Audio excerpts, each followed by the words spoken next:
उनके सम्मान में एक दिन के लिए भी राष्ट्रीय शोक घोषित किया गया। इस पार्टी की नई सरकार ने पिछले वर्ष की आरक्षण संबंधी मंडल कमेटी की रिपोर्ट को भी लागू किया था, जिसमें बीएसपी ने अपने कड़े संघर्ष व्यापक प्रयासों के लिए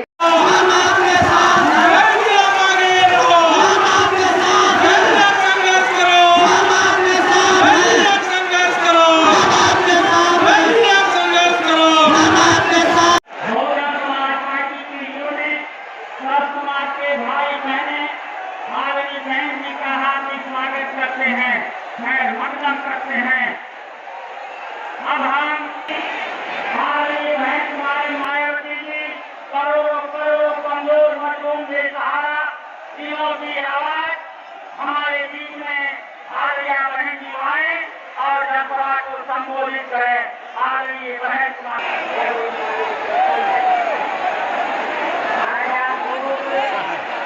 उत्तर प्रदेश में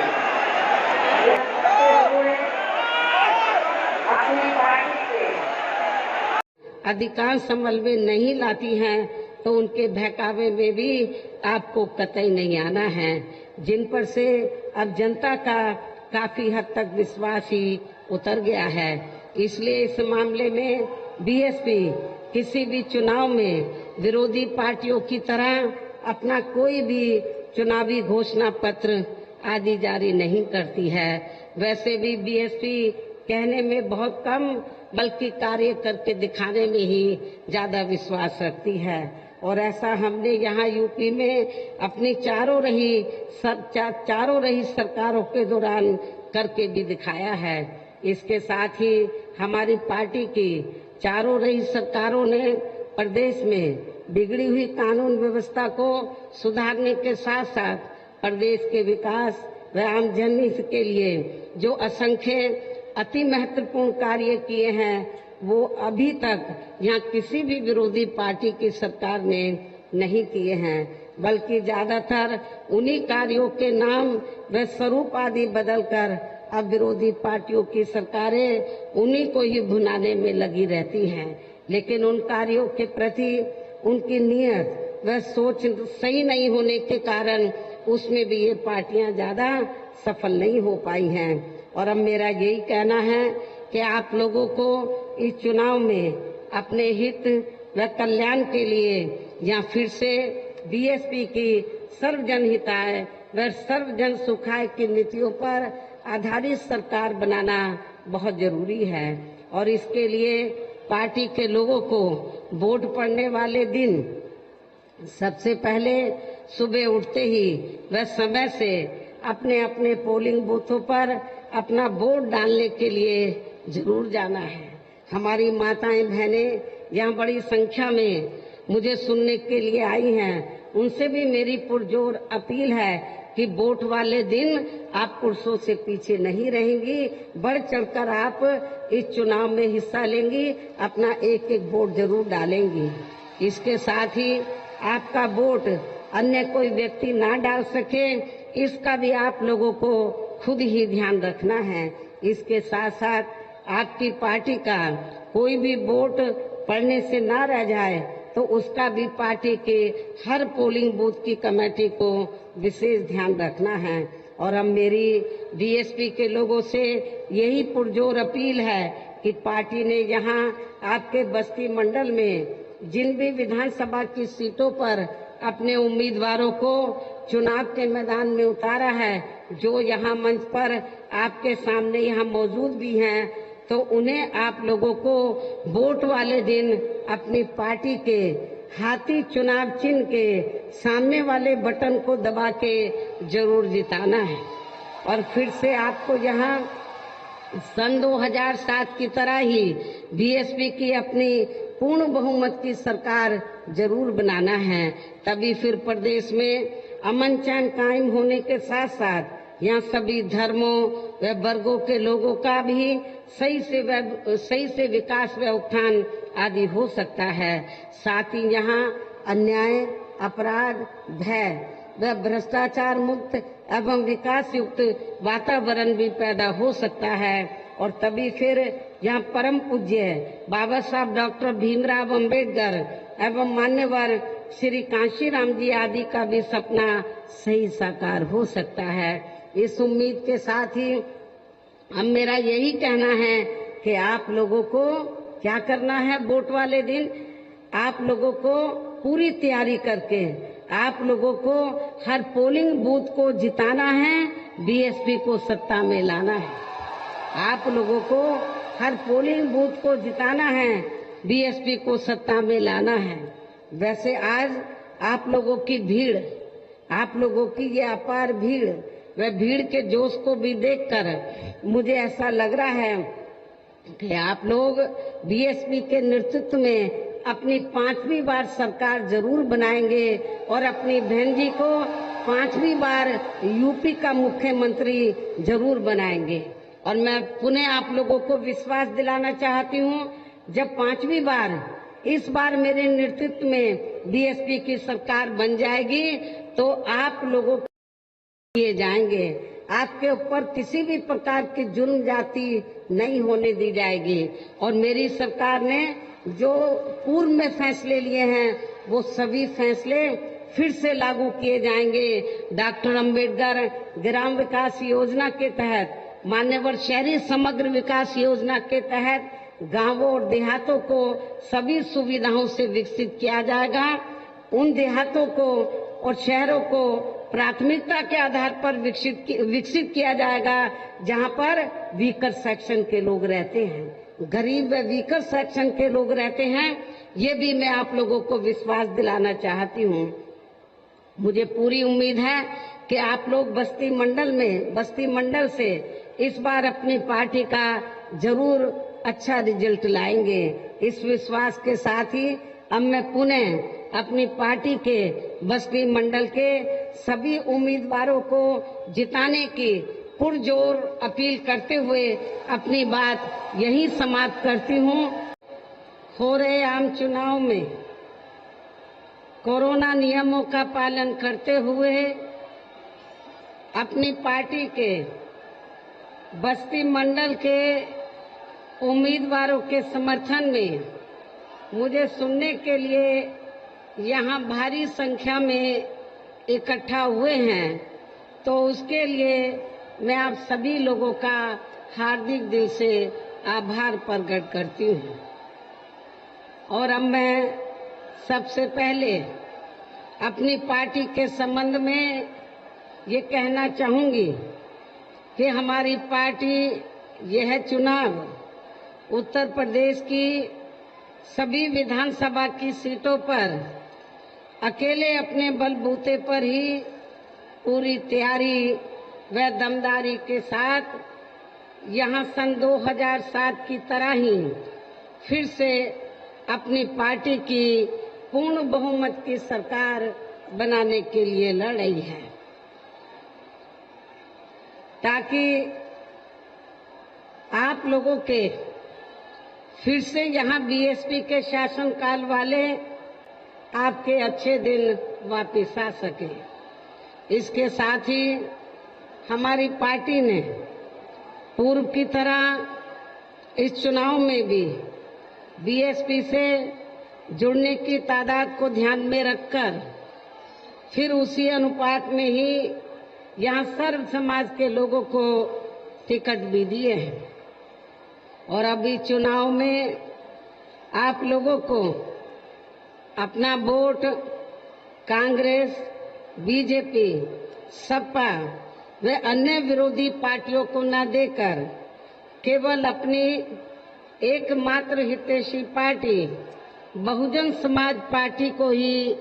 देना क्यों जरूरी है, इसे आपको समझना होगा। हालांकि इस संदर्भ में आप लोगों को ये मालूम है कि आजादी के बाद शुरू में काफी लंबे समय तक केंद्र व उत्तर प्रदेश सहित देश के अधिकांश राज्यों में भी कांग्रेस पार्टी की ही अकेले यहाँ सरकारें रही हैं, किंतु इनकी गलत नीतियों व गलत कार्य प्रणाली की वजह से ही अब ये पार्टी केंद्र व काफी राज्यों के साथ साथ यहाँ के उत्तर प्रदेश की सत्ता से भी बाहर हो चुकी है। इसके साथ ही ये पार्टी जबरदस्त जातिवादी होने के कारण शुरू से ही हर मामले में खासकर यहाँ दलित, आदिवासी व अन्य पिछड़ा वर्ग विरोधी पार्टी भी रही है और अभी भी है, जिस कारण केंद्र में रही इस पार्टी की सरकार ने इन वर्गों के मसीहा व भारतीय संविधान के मूल निर्माता परम पूज्य बाबा साहब डॉक्टर भीमराव अंबेडकर को भारत रत्न की उपाधि से भी सम्मानित नहीं किया है, जिसके लिए वो हर प्रकार से पात्र भी थे। इतना ही नहीं बल्कि इनकी मूवमेंट को आगे बढ़ाने के लिए अपनी पूरी जिंदगी समर्पित करने वाले मान्यवर श्री कांशीराम जी के देहांत होने पर भी केंद्र में उस समय इसी कांग्रेस पार्टी की रही सरकार ने उनके सम्मान में एक दिन के लिए भी राष्ट्रीय शोक घोषित नहीं किया था। न ही इस पार्टी की रही सरकार ने पिछड़े वर्ग के आरक्षण संबंधी मंडल कमीशन की रिपोर्ट को भी लागू किया था, जिसे फिर बीएसपी ने अपने कड़े संघर्ष व अथक प्रयासों से ही केंद्र में रही श्री बीपी सिंह की सरकार से ही लागू कराया था। साथ ही इसी सरकार में ही बाबा साहब डॉक्टर भीमराव अंबेडकर को भी भारत रत्न की उपाधि से सम्मानित किया गया था। लेकिन अब केंद्र व अधिकांश राज्यों की भी सत्ता से बाहर होने पर यही कांग्रेस पार्टी खासकर दलितों, आदिवासियों व अन्य पिछड़े वर्गों के वोटों की खातिर आए दिन किस्म किस्म की नाटकबाजी करती रहती है, जबकि इन वर्गों के व अन्य और मामलों में भी इस पार्टी की सच्चाई तो ये है कि कांग्रेस पार्टी जब सत्ता में आसीन होती है और इनके अच्छे दिन होते हैं तो तब फिर इस पार्टी को इन वर्गों का विकास व उत्थान आदि याद नहीं आता है तथा न ही इनको महिलाओं की भी भागीदारी याद आती है। इतना ही नहीं बल्कि इस पार्टी के बाद खासकर यहाँ सपा व बीजेपी आदि की बनी सरकार में भी यूपी की जनता अधिकांश मामलों में काफी ज्यादा दुखी रही है,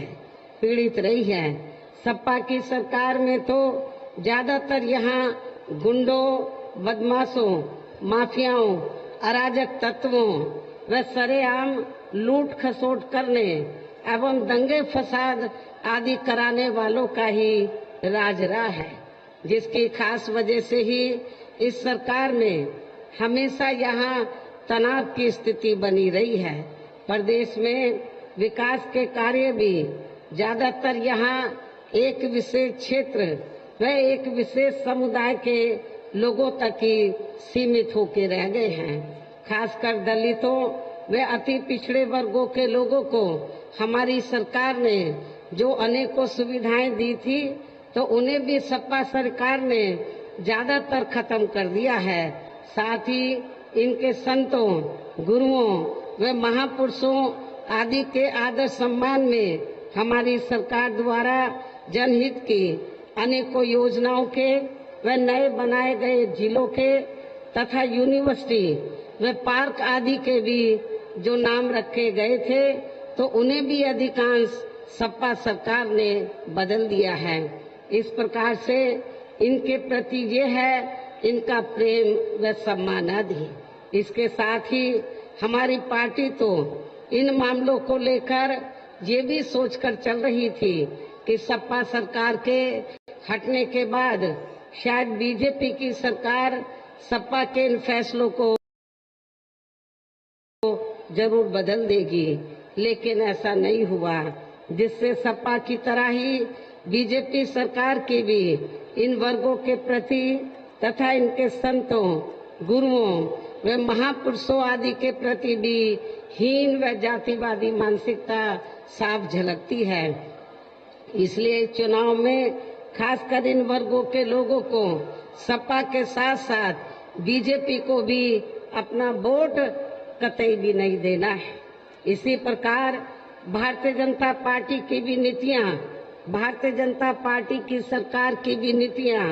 व कार्यशैली अधिकांश यहाँ जातिवादी, पूंजीवादी एवं आरएसएस के संकीर्ण एजेंडे को ही लागू करने पर टिकी रही हैं, जिससे प्रभावित एवं शिकार हुए लोगों का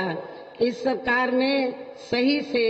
विकास व उत्थान आदि नहीं हो सका है। साथ ही इनका हर स्तर पर काफी ज्यादा शोषण व उत्पीड़न आदि भी किया गया है। धर्म के नाम पर हमेशा यहाँ तनाव व नफरत आदि का वातावरण ही बना रहा है। प्रदेश में अपराध भी काफी ज्यादा बढ़े हैं। खासकर दलित, अकलियत व महिलाएं आदि भी इस सरकार में कतई भी सुरक्षित नहीं रही हैं, लेकिन मीडिया में इनके सही आंकड़ों को अधिकांश दबा दिया जाता है। इसके अलावा प्रदेश में गरीबों, मजदूरों, बेरोजगारों व अन्य मेहनतकश लोगों के साथ साथ दलितों, आदिवासियों, अन्य पिछड़े वर्गों, मुस्लिम व अन्य धार्मिक अल्पसंख्यक समाज के लोगों के हित व कल्याण के लिए वर्षों से जो भी यहाँ सरकारी योजनाएं चल रही थी, तो उनका भी इन्हें वर्तमान भाजपा सरकार में सही से पूरा लाभ नहीं मिल पा रहा है। साथ ही दलितों व पिछड़ों को भी अब आरक्षण का पूरा लाभ नहीं मिल पा रहा है, क्योंकि अब इस सरकार में भी ज्यादातर सरकारी कार्य प्राइवेट सेक्टर के जरिए ही कराए जा रहे हैं, जिसमें इनके लिए आरक्षण की कोई भी व्यवस्था नहीं है। सरकारी नौकरियों में भी इनका आरक्षण का कोटा पूरा नहीं किया जा रहा है। मुस्लिम व अन्य धार्मिक अल्पसंख्यक समाज के लोगों के साथ तो सबसे ज्यादा दुखी रहा है, भयभीत रहा है और अपने आप को असुरक्षित महसूस करता रहा है। इतना ही नहीं, बल्कि इस बार बीजेपी की सरकार में अपर कास्ट समाज में से विशेषकर प्रबुद्ध वर्ग में भी ब्राह्मण समाज हर मामले में अपने आप को काफी ज्यादा उपेक्षित महसूस करता रहा है। इसके अलावा इनकी गलत आर्थिक नीतियों के कारण यहाँ गरीबी, बेरोजगारी व महंगाई आदि भी काफी ज्यादा बढ़ी है। इसके साथ साथ उत्तर प्रदेश सहित पूरे देश के किसान भी केंद्र सरकार की गलत नीतियों के कारण काफी ज्यादा दुखी व परेशान रहा है और अभी भी है। साथ ही प्रदेश में बेरोजगार लोगों को रोजगार नहीं मिलने के कारण ही ज्यादातर इनको इस सरकार में भी, भाजपा सरकार में भी पलायन करना पड़ा है। जबकि इस मामले में मैं आप लोगों को ये बताना चाहती हूँ, जब बीएसपी के नेतृत्व में 4 बार यहाँ सरकार रही, तो मेरी सरकार में पलायन करना तो बहुत दूर की बात रही, बल्कि जो पलायन करके चले गए थे वो भी यहाँ पर वापस आ गए थे। बड़े पैमाने पर लोगों को रोटी रोजी के साधन मिले। और मैं आप लोगों को ये विश्वास दिलाना चाहती हूँ, इस बार जब बीएसपी की सरकार बनेगी तो हमारी पार्टी की सरकार की प्राथमिकता ये होगी कि यहाँ पर जो गरीब और बेरोजगार लोग हैं उनको रोटी रोजी के साधन दिए जाएंगे, उनको नौकरियां दी जाएंगी, ये व्यवस्था की जाएगी। इस प्रकार से इन सभी विरोधी पार्टियों की रही सरकारों में शुरू से ही यहाँ यूपी की जनता काफी ज्यादा दुखी व परेशान रही है। विशेषकर कोरोना महामारी के दौरान तो इन सभी की हालत और भी ज्यादा खराब हो गई है। ऐसे में इन सभी विरोधी पार्टियों की रही सरकारों से निजात पाने के लिए अभी चुनाव में यहाँ प्रदेश की जनता को अपनी एकमात्र हितैषी रही पार्टी बहुजन समाज पार्टी की ही सरकार बनाना बहुत जरूरी है। जिसने अपने चारों रहे शासनकाल के दौरान बिना पक्षपात व भेदभाव आदि के यहाँ कमजोर एवं उपेक्षित वर्गों के लोगों के साथ साथ सब समाज में से गरीबों, मजदूरों, बेरोजगारों, किसानों, व्यापारियों, कर्मचारियों, वकीलों एवं अन्य मेहनतकश लोगों के साथ ही युवाओं, छात्रों, महिलाओं व बुजुर्गों आदि के भी विकास एवं उत्थान के लिए अनेकों ऐतिहासिक एवं महत्वपूर्ण कार्य किए हैं और इस बार भी सरकार बनने पर वो सभी कार्य फिर से शुरू किए जाएंगे। प्रदेश में खासकर गरीबी एवं बेरोजगारी आदि को दूर करने के लिए भी इस बार भी विशेष कदम उठाए जाएंगे और इस मामले में हमारी पार्टी की रही सरकार ने यहाँ गरीब एवं भूमिहीन लोगों को खेती करने के लिए जो फ्री सरकारी जमीन दी है तो उसे नियमों के तहत आगे भी जरूर दिया जाएगा। पूर्व की तरह इस बार भी गरीब आवासहीनों को सभी सुविधाओं के साथ फिर से 2 कमरे के पक्के मकान भी फ्री में बना कर दिए जाएंगे। साथ ही पूर्व की तरह देहातों व शहरों आदि को भी सभी जरूरी सुविधाओं से विकसित किया जाएगा। इनके साथ साथ ऐसे अनेकों और भी ऐतिहासिक कार्य किए जाएंगे जो सरकार बनने पर फिर से यहाँ किए जाएंगे। ऐसे जो हमने ऐतिहासिक कार्य किए हैं तो जब बीएसपी की यहाँ सरकार बनेगी तो वो इस बार तो वो कार्य फिर से शुरू किए जाएंगे। साथ ही किसानों को भी किसी भी मामले में निराश नहीं होने दिया जाएगा। इतना ही नहीं बल्कि बीएसपी की रही सरकार में ही दलित एवं अन्य पिछड़े वर्गों में जन्मे अपने महान संतों, गुरुओं व महापुरुषों आदि को भी विभिन्न रूपों में जो पूरा आदर सम्मान दिया गया है वो इस बार भी उनके सम्मान में कोई कमी नहीं आने दी जाएगी। आप लोगों को ये मालूम है आजादी के बाद यह बहुत सी पार्टियों की सरकारें बनी लेकिन किसी ने भी आपके संतों, गुरुओं और महापुरुषों को आदर सम्मान नहीं दिया है। बीएसपी की देश में ये पहली सरकार थी जिसने पूरा उनको आदर सम्मान दिया है और उनके आदर सम्मान में आगे भी कोई कमी नहीं आने दी जाएगी। इसके अलावा आपके बस्ती मंडल की जो भी यहाँ स्थानीय समस्याएं होंगी तो उन्हें भी दूर करने का पूरा प्रयास किया जाएगा। इसके साथ साथ केंद्र व यूपी सरकार के भी विवादित नियमों व कानूनों को यहाँ लागू नहीं होने दिया जाएगा। इसके साथ ही बीएसपी की सरकार बनने पर यहाँ बीजेपी व सपा आदि के शासनकाल की तरह कानून व्यवस्था को किसी भी कीमत पर खराब व लचर नहीं होने दिया जाएगा तथा हर स्तर पर यहाँ कानून द्वारा कानून का राज ही कायम किया जाएगा। जाति व धर्म के आधार पर यहाँ लोगों का किसी भी प्रकार से शोषण व उत्पीड़न आदि नहीं होने दिया जाएगा जैसा कि वर्तमान भाजपा सरकार में हो रहा है। खासकर कानून व्यवस्था को बेहतरीन बनाने के लिए विशेष अभियान के तहत जाति व दलगत राजनीति से ऊपर उठकर यहाँ गुंडों, बदमाशों, माफियाओं व अन्य आपराधिक एवं अराजक तत्वों को भी जेल की सलाखों के अंदर ही भेजा जाएगा, जहां मेरी सरकार में इनकी जेल के बाहर नहीं बल्कि जेल के अंदर ही सही जगह होती है। इतना ही नहीं बल्कि वर्तमान भाजपा सरकार ने जाति, धर्म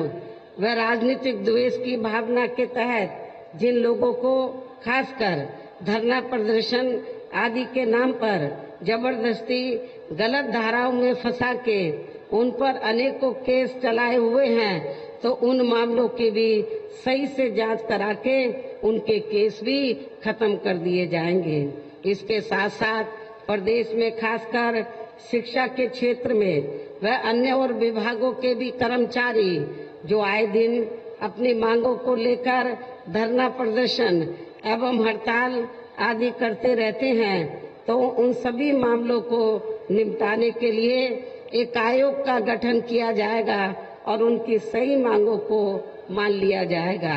जिसमें कर्मचारियों की पुरानी पेंशन योजना को भी लागू किया जाएगा। ये भी मैं आपको कर्मचारियों को बताना चाहती हूँ। इनके अलावा सर्वजन हिताय व सर्वजन सुखाय को लेकर अन्य और भी जरूरी कार्य किए जाएंगे, लेकिन ये सभी कार्य करने के लिए इस चुनाव में यहाँ बीएसपी को सत्ता में लाना बहुत जरूरी है, जिसके लिए पार्टी के लोगों को वोट पड़ने तक यहाँ सभी विरोधी पार्टियों के साम दाम दंड भेद आदि हथकंडों से भी जरूर सावधान रहना है। और इस मामले में विरोधी पार्टियां चुनाव होने से कुछ समय पहले व चुनाव के दौरान भी अपने पक्ष में हवा बनाने के लिए खासकर मीडिया व ओपिनियन पोल एवं सर्वे आदि का जो बड़े पैमाने पर गलत इस्तेमाल करती हैं, तो उससे आप लोगों को बिल्कुल भी गुमराह नहीं होना है। जैसे सन 2007 के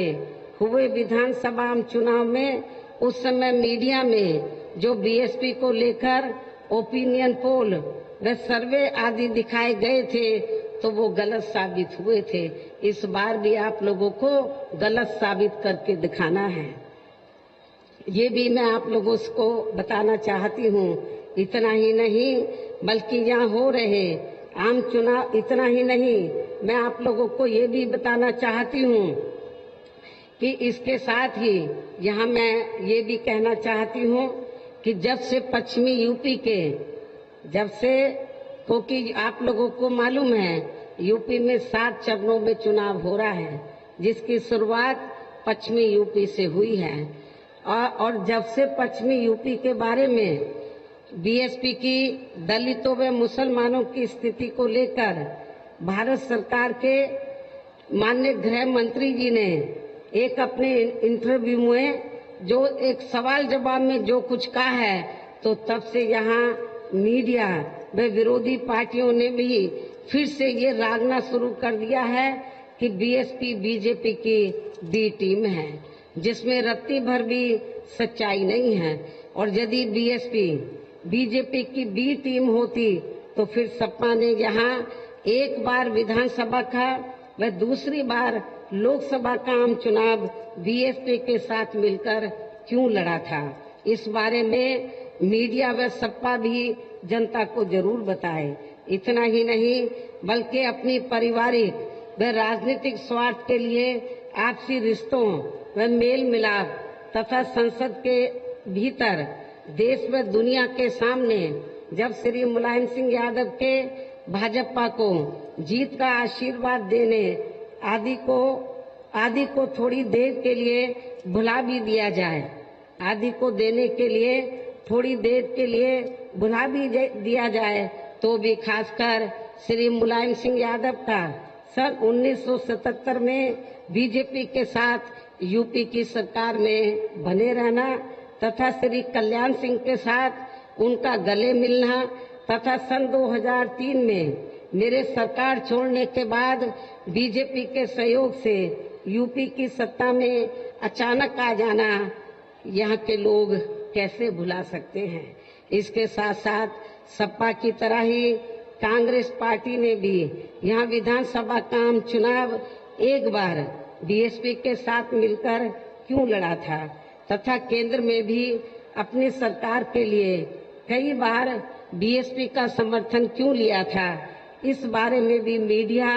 व कांग्रेस पार्टी भी जनता को जरूर बताए, जिससे ये साफ जाहिर होता है कि यदि इनका बीएसपी से स्वार्थ सिद्ध होता है तो बीएसपी बीजेपी की बी टीम नहीं है, और यदि नहीं होता है तो फिर ये लोग बीएसपी को बीजेपी की बी टीम बताते हैं। ये सब इनकी घिनौनी राजनीति नहीं है तो और क्या है। ये सब कहना इनकी लोमड़ी की उस कहावत की तरह है कि अंगूर खट्टे हैं, जबकि इस मामले में सच्चाई तो ये है कि बीएसपी एक नेशनल लेवल की पार्टी है और ना ही हमारी पार्टी यहाँ किसी भी पार्टी की ए या बी टीम है। इसी प्रकार कुछ जातिवादी मीडिया खासकर दलितों को गुमराह करने के लिए अक्सर ये भी दर्शाता रहता है कि आपकी बहन जी जहाँ पर दलितों का उत्पीड़न होता है वहाँ पर क्यों नहीं जाती है, जबकि कांग्रेस की यूपी की प्रभारी वहाँ जाती है। लेकिन उनको मैं ये भी बताना चाहती हूँ कि मैं अपनी पार्टी की श्रीमती सोनिया गांधी की तरह राष्ट्रीय अध्यक्ष भी हूँ और इस संबंध में यहाँ मैं मीडिया से ये भी पूछना चाहती हूँ, क्या सोनिया गांधी कभी ऐसे मौकों पर यहाँ आई है? मैं समझती हूँ नहीं आई है। इसके साथ ही यहाँ मैं इनको ये भी बताना चाहती हूँ कि हमारी पार्टी ने कांग्रेस की यूपी की प्रभारी की तरह यहाँ बड़ी संख्या में ऐसे पदाधिकारी तैयार कर दिए हैं जो दलितों पर अत्याचार होते ही तुरंत वहाँ उनकी मदद के लिए पहुँच जाते हैं और वे कांग्रेस व अन्य पार्टियों की तरह मीडिया में जाकर नाटकबाजी नहीं करते हैं। जबकि इस मामले में कांग्रेस पार्टी की हकीकत तो ये है कि जिस पार्टी ने इन वर्गों के मसीहा बाबा साहब डॉक्टर भीमराव अम्बेडकर को कभी भी आदर सम्मान नहीं दिया है, जिसका मैं शुरू में ही काफी कुछ जिक्र कर चुकी हूँ, तो वो पार्टी कभी भी इन वर्गों की हितैषी व शुभ चिंतकारी नहीं हो सकती है। इसलिए आप लोगों को इस चुनाव में खासकर जातिवादी मीडिया व ऐसे दोहरे चरित्र रखने वाली पार्टियों से भी जरूर आप लोगों को सावधान रहना है। इतना ही नहीं बल्कि यहाँ हो रहे विधानसभा आम चुनाव को प्रभावित करने के षड्यंत्र के तहत कभी आतंकवाद के नाम पर व कभी महाराष्ट्र में चल रही जांच एजेंसियों की गतिविधियों को भी लेकर जो कुछ हो रहा है ये अति दुर्भाग्यपूर्ण है। आप लोगों को इनसे भी बिल्कुल गुमराह नहीं होना है। इसके साथ ही पूर्व की तरह इस चुनाव में भी विरोधी पार्टियों ने विभिन्न रूपों में जो अपने हवाई व प्रलोभन भरे चुनावी घोषणा पत्र आदि जारी किए हैं, जिन्हें सत्ता में आने के बाद ये पार्टियां अधिकांश समल में नहीं लाती हैं, तो उनके बहकावे में भी आपको कतई नहीं आना है, जिन पर से अब जनता का काफी हद तक विश्वास ही उतर गया है। इसलिए इस मामले में बीएसपी किसी भी चुनाव में विरोधी पार्टियों की तरह अपना कोई भी चुनावी घोषणा पत्र आदि जारी नहीं करती है। वैसे भी बीएसपी कहने में बहुत कम बल्कि कार्य करके दिखाने में ही ज्यादा विश्वास रखती है और ऐसा हमने यहाँ यूपी में अपनी चारों रही सरकारों के दौरान